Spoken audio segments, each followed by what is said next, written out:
안녕하십니까. 오늘은 예수님께 드려야 할 우리의 보리떡, 예수님께 드려야 할 우리의 보리떡이라는 제목으로 하나님 말씀 증거하겠습니다.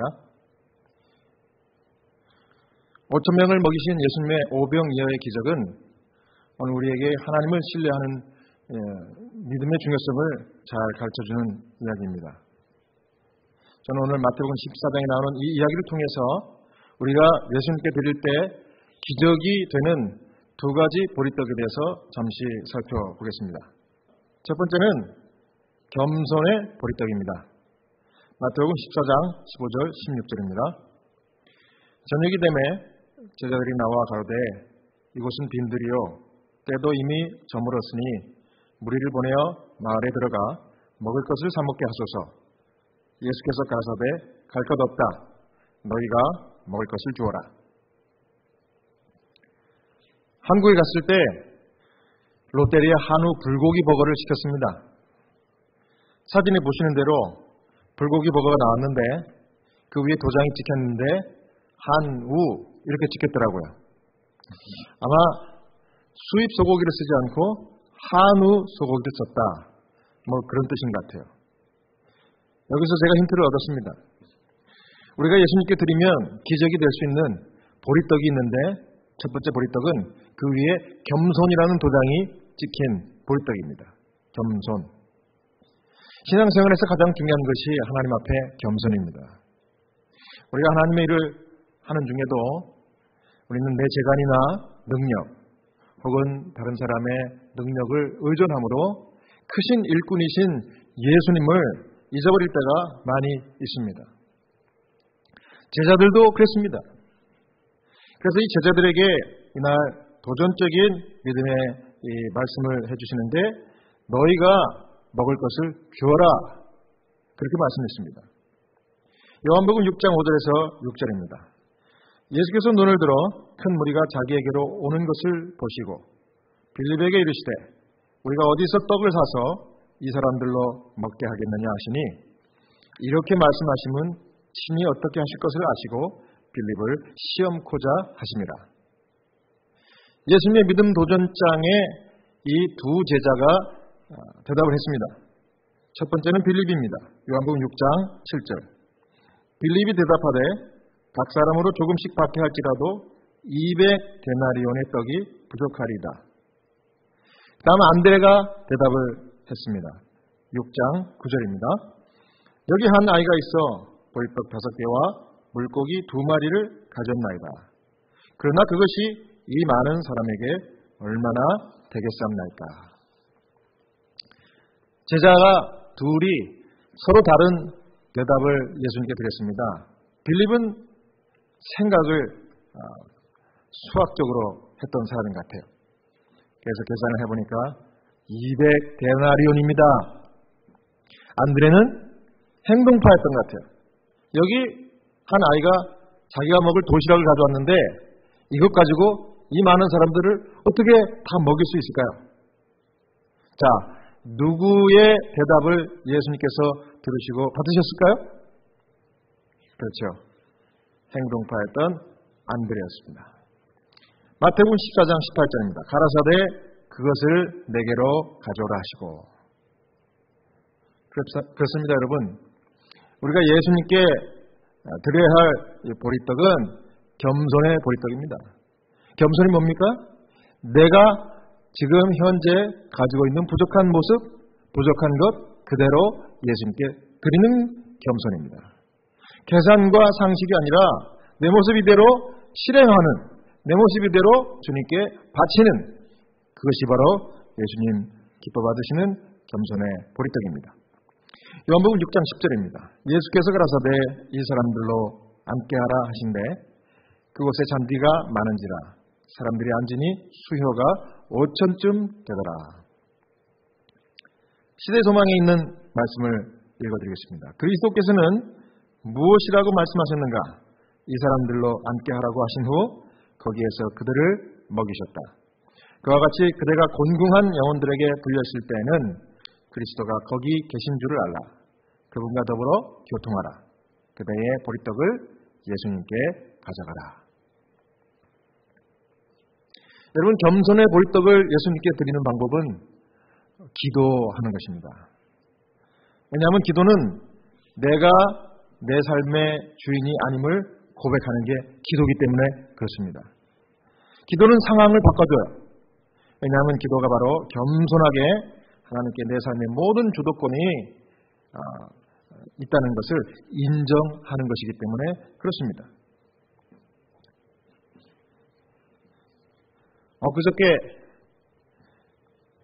오피스에서 전화를 받고 환자가 돌아가셨다고 해서 그 가족들을 도와주기 위해서 갔습니다. 그때 가면서 한 번밖에 널싱홈에서 방문하지 않았던 이 환자, 그리고 그 가족들에게 어떻게 케어를 할까 좀 고민이 됐지만 바로 기도했습니다. 하나님, 제가 이 슬픔을 당한 이 가족들을 위로하기 위해서 지금 갑니다.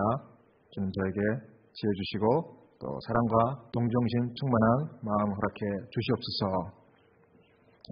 도착했더니 큰딸이 먼저 와 있고 또 얼마 안 있어서 둘째, 셋째 딸 셋이 다 모였습니다. 근데 그 딸 셋이 와가지고 그 돌아가신 어머니를 보고 아주 슬픔을 견디지 못해 우는데 제가 그들을 보니까 너무 마음이 안 됐어요. 그래서 제가 그 세 딸을 그냥 다 끌어안고 같이 슬퍼하고 위로해 드렸습니다. 그러고 나서 이 딸들이 잠을 울더니 기도해 달라고 그래요. 그래서 제가 기도해 드렸습니다. 시편 23편을 읽고 이제 위로의 기도를 해 드렸습니다. 너무 좋아하는 거예요. 엄지척 이러면서 좋아하는 겁니다. 그래서 이분들을 잘 위로해 드리고 이제 장례식 분들이 와서 이 시신을 다 수습하고 이제 잘 보내드렸습니다. 여러분, 하나님께 기도하고 사람들을 만나면 이와 같이 그 사람들의 마음을 살 수가 있고 또 그분들에게 도움을 드릴 수가 있고 이렇더라고요. 그래서 제가 지금까지도 잘하고 있는 것 같아요. 너무 감사한 겁니다. 사랑하는 여러분, 내 모습 이대로 우리 예수님께 나와서 이 겸손의 보리떡을 드리는 것은 기도입니다. 주님, 제가 부족하고 제가 이렇게 어리석습니다. 제가 할 수 있는 것이 아무것도 없습니다. 주님, 이 상황에서 어떻게 해야 될까요? 지혜 주십시오. 능력 주십시오. 주님 도와주십시오. 이런 기도를 참 제가 자주 드려요. 여러분, 이와 같은 기도를 드림으로 예수님을 여러분들의 삶의 주인으로 모시고 언제든지 우리 하나님께 영광이 되고 우리 주님께 기쁨이 되는 신실한 성도들이 다 되시기를 간절히 바랍니다. 그 다음 두 번째는 믿음의 보리떡입니다. 마태복음 14장 19절에서 21절입니다. 무리를 명하여 잔디 위에 앉히시고 떡 5개와 물고기 2마리를 가지사 하늘을 우러러 축사하시고 떡을 떼어 제자들에게 주시매 제자들이 무리에게 주니 다 배불리 먹고 남은 조각을 12바구니에 차게 거두었으며 먹은 사람은 여자와 아이 외에 5,000명이나 되었더라. 우리가 두 번째 드려야 할 기적을 부르는 보리떡은 믿음이라는 보리떡입니다. 여러분, 신앙생활은 믿음 생활이에요. 무엇을 믿는 믿음 생활입니까? 당연히 하나님의 말씀을 믿고 순종하는 믿음 생활입니다. 하나님 말씀이라고 하면 토달지 않고 순종하고 재지 않고 따지지 않고 즉시 실행하는 것. 이게 바로 하나님이 기뻐하시는 우리의 신앙 태도입니다, 여러분. 마가복음 6장 37절입니다. 대답하여 이르시되 너희가 먹을 것을 주라 하시니. 제자들이 이 말을 듣고 예수님의 말씀에 순종했습니다. 우리 교회 성경 주석에는 이와 같이 이 부분에 대해서 이야기했습니다. 5권 617페이지인데요. 하나님의 모든 명령은 그 명령을 시행하는 데 필요한 능력도 함축하고 있다. 시대 소망에는 369페이지에 이렇게 얘기했습니다. 예수께서는 너희가 먹을 것을 주라고 우리에게 명령하셨다. 그분의 명령은 일종의 약속이다. 그리고 그 배후에는 해변에서 무리를 먹이신 것과 같은 똑같은 능력이 있다. 여러분, 믿음이 없는 사람들에게 하나님 말씀과 율법 순종은 말이 안 되는 것이고, 또 인간의 상식과 거리가 먼 것 같이, 그래서 아주 미련해 보이지만, 우리가 믿음으로 말씀과 율법을 순종하면 하나님의 명령을 시행하는 데 필요한 능력을 경험하게 되는 것입니다. 여러분, 홍해 사건을 봐도 그랬습니다. 출애굽기 14장 15절에 이스라엘 자손에게 명령하여 앞으로 나가게 하라, 이렇게 주님이 말씀했고, 16절에 지팡이를 들고 손을 바다 위로 내밀어 그것이 갈라지게 하라. 이스라엘 자손이 바다 가운데서 마른 땅으로 행하리라. 출애굽기 14장 21절에 모세가 바다 위로 손을 내밀매 여호와께서 큰 동풍이 밤새도록 바닷물을 물러가게 하시니 물이 갈라져 바다가 많은 땅이 된지라 그랬습니다. 그 다음 한쪽 손 마른 사람을 예수님이 고쳐주실 때 마태복음 12장 13절에 이에 그 사람에게 이르시되 손을 내밀라 하시니 그가 내밀매 다른 손과 같이 회복되어 성하더라. 내밀었더니 다른 손과 같이 회복되었더라. 제자들과 이 물고기 잡는 그런 또 이야기죠. 예수님께서 밤새도록 물고기를 잡지 못했던 이 제자들에게 이와 같이 말씀하십니다. 요한복음 21장 5절입니다. 예수께서 이르시되 얘들아 너희에게 고기가 있느냐? 대답하되 없나이다. 이르시되 그물을 배 오른편에 던지라. 그리하면 잡으리라 하시니 이에 던졌더니 물고기가 많아 그물을 들 수 없더라. 그렇습니다. 여러분, 오늘 우리에게 하나님은 안식일을 기억하여 거룩히 지키라 명령하셨습니다. 자, 명령에는 무엇이 포함되어 있다고요? 약속이 포함되어 있다 했습니다. 그 약속은 은혜요 축복의 약속입니다. 하나님의 명령은 그 안에 실행할 능력이 함축되어 있고 그것은 약속이다. 증거에는 그렇게 이야기를 했습니다. 여러분, 안식일을 기억하여 거룩히 지키심으로 이 하나님의 능력과 약속을 체험하는 이 특권을 누리시는 신실한 종들 다 되시기를 바랍니다. 저는 안식일이 참 좋아요. 일주일에 한 번씩 하나님께 이와 같이 나와서 성도들과 찬양하고 하나님 말씀 듣고 신교하고, 안식일은 쉬는 날이고 내 삶의 주인을 만나는 날입니다. 그리고 생명을 확인하고 또 내가 재충전받아서 다시 일주일을 살 수 있는 힘을 받는 귀중한 날이에요. 그 무엇보다도 안식일은 하나님이 거룩하게 구별해 주셨고 또 복을 많이 부어주신 날이기 때문에 이날의 예배에 집중하면은 신령한 복이 강같이 우리에게 밀려오는 것입니다. 그래서 이상하게 참 희한하게 내가 이렇게 건강하고 사고에서부터 보호받고 또 좀 다쳤어도 금방 회복이 되고, 가장 좋은 것은 내가 하나님을 기쁘시게 해드렸다는 그 생각에 이 마음이 너무 감사하고 즐거운 날이 되는 것입니다. 이거 제가 경험한 것을 여러분께 소개하는 거예요. 안식일 나를 재창조해 주시는 날, 마치 토기장이의 손에 있는 흙처럼 완전히 내 자신을 하나님께 믿고 맡기는 날이에요. 그래서 내 모습 이대로 왔는데 주님 뜻대로 형상을 빚어 주시옵소서. 부족하지만 주님 받아주시고 저를 축복해 주시고 주님 형상대로 변화시키고 채워주셔서 위대한 기적의 통로로 사용하여 주시옵소서. 이 날이 안식일이에요. 저는 그래서 이 안식일 중심의 사이클로 살다 보니까 내가 이 인생을 내가 사는 것이 아니라 누가 사는 거예요? 우리 예수님께서 대신 나를 위해서 살아주시더라고요. 내가 인생을, 내 삶을 그냥 저절로 살아가는 거예요. 누구 때문에? 나의 주인이신 예수님 때문에 은혜로 그렇게 사는 거예요. 여러분, 제가 2주 전에 이렇게 손가락 다쳤잖아요. 병원에 가서 응급실에서 9바늘 꼬맸는데 실밥을 뽑고 회복이 되는 것을 제가 보니까 이